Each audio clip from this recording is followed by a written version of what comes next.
If I were uh, a depositor, 20% on interest that I earn, the interest in the banks very small, and um, you take away 20% of that, no, I think that's big for me. No? But I don't blame the leaders. I think they benchmark it with the.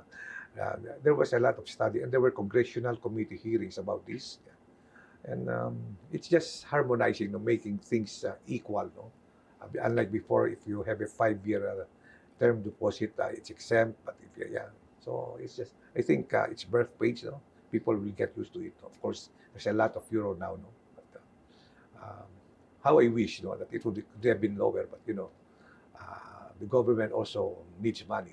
That's the reality of the situation. So they take away taxes on one end and then find another way to build it back. Yeah, I think there was a lot of balancing act that went into it. No? And also the kind of investment behavior that the government would like to perhaps get from the public. But what do you think that will generate if indeed a lot more of the long-term deposits would be taxed? Thinking about it from as former president of the PSE, it would be good for the equities market, from the debt to the equities market, no? Because 20% of on your gain or yield rather than pay that, you might as well go to the equities market where it's 10 basis points I would have to pay only. So that's why I said there was so much balancing act. No? I think it's also meant to, how do I call it, induce a change of mindset from into the capital markets, particularly the equities market. Do you think that could have been better communicated by the finance department? Unfortunately, I didn't follow the deliberations, but I think that's the way people feel now. No? It could have been, but truth tell, myself included, sometimes people don't care about what is going on. There are more exciting things that they want to read, but when the rule is there, when the law is there, we complain. But when we all had the opportunity to make known our concerns, during the drafting stage, I myself experienced that. When I did the REIT law, which was one of my advocacies while I was PSC, there was so much debate and we were socializing it. Then all of a sudden, there was that REIT law, and people didn't know that there was even a REIT law. No? They didn't follow. No?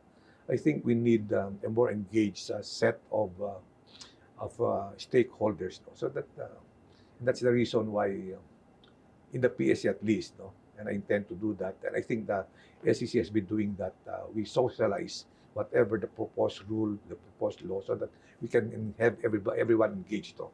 In the hope that at the end of the day, of course, you cannot make everybody happy. It's impossible. At the end of the day, there will be an informed decision.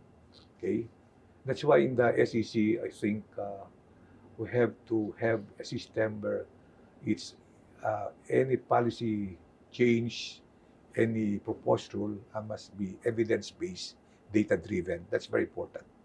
So that people, and you can easily, if it's database, evidence-based, then you can easily explain people why you're doing something a certain way.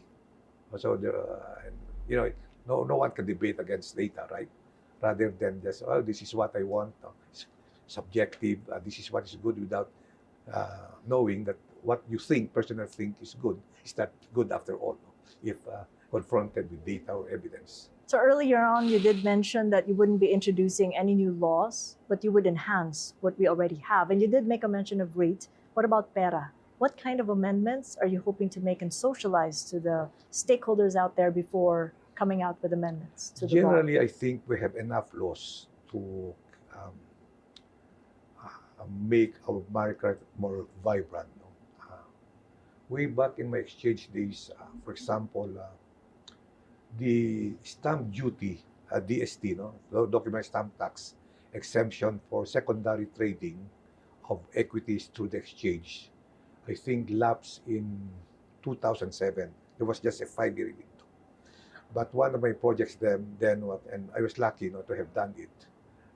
We made through our intervention, we made Congress give that permanent exemption. So that's one thing, no, that Congress did. Number two, the REIT. No? Okay, there was even people in the exchange said, "What are you doing? Go back and forth to Congress. What is this REIT?" Yes, some directors of the exchange then didn't even know about REITs. Now it's something. No? In fact, the first REIT, I think it was Ayala REIT, no, was launched in the midst of the what do you call this pandemic, and it's very successful.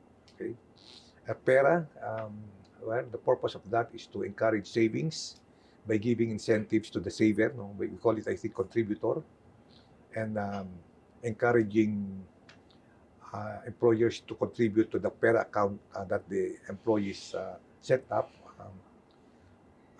There was so much debate at the time whether we should make the PERA account voluntary or mandatory. But finally, Congress opted to make it voluntary. So it's not working the way it was envisioned.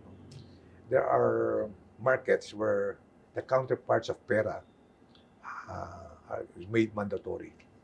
And personally, that's one thing that we can look at, no, to make it mandatory. Because anyway, there's no mandatory amount that you have to set aside. What is present in the current form of the PERA law is a maximum, I think, 200,000. No? And beyond that, you can the contributor or the employee can no longer claim tax incentives. In other words, the tax incentives is pegged only until 200,000. So even if you make PERA mandatory, an employee can save, let's say, 100 or 1,000 pesos a month until he reaches the age of 55 because it's not withdrawable. No? And if he does that, any income coming from an investment of your PERA money is entitled to exempt from taxes. Imagine that. And if the employer matches the contribution or the PERA account of his employees under the old law, the employer is entitled to deduct 100% of its contribution. Now, that's another thing that CIMEPA did. Under the CIMEPA, an employer is now entitled to deduct 150% of its contribution. You can just imagine that. No? And there's a provision in the PERA law which basically says that if you invest in your PERA money in eligible securities, one of which is listed as tax, as I said, it's exempt from income tax. So there will be liquidity in the market, and if you couple that with more investment products, okay, for example, I have something now which I've been trying to convince the SEC to do during my time, the depository receipts. No? For example, we can introduce a depository receipt where the underlying is a Google share, and you trade it here. You can put, and it's listed, okay, and people can put in their PERA there. No? So there are a lot of things to do, basic things, but it requires political will, and that's I really pay attention to things that will really deepen, build the depth and breadth of our capital markets.